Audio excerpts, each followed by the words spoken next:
हर भाव जाए हर भाव जाए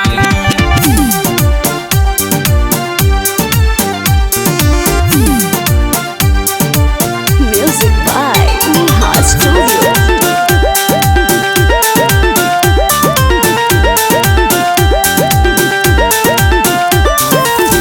अब नाही सहब सैया केहू के बोली कहतानी सुन आए राजा कान खोली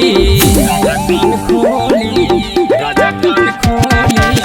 अब नाही सहब सैया केहू के बोली कहतानी सुन लाए राजा कान खोली। छोड़ी दन फिरी सैया हम फरियाई छोड़ी दन फिरी सैया हम फरियाई। समझा दसैया तना मरस्ता हर भाव जाई समझा दसैया तना मरस्ता हर भाव जाई।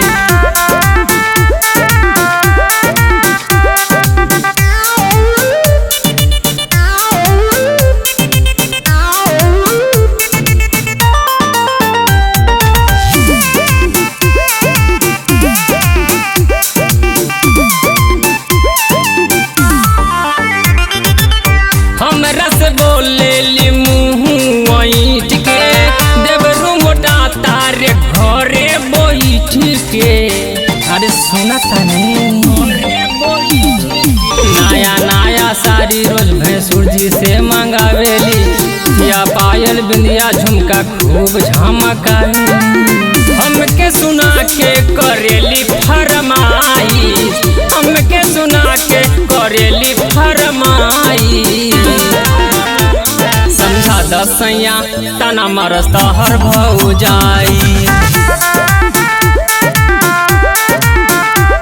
समझा दसैया तना मरस्ता हर भाव जाई।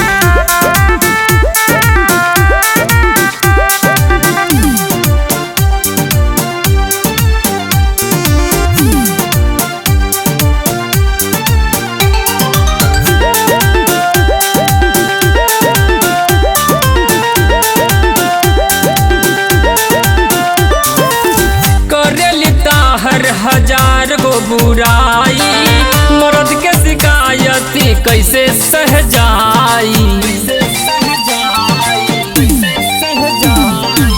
उन रोटी खा के कौन जिंदगी गुजारा हो आँखी के सोझा रह अमझर बलमुआ हो। बबलू कुमार मन करे गरियाई बबलू कुमार मन करे गरियाई। समझा दसैया तना मरस्ता हर भाव जाई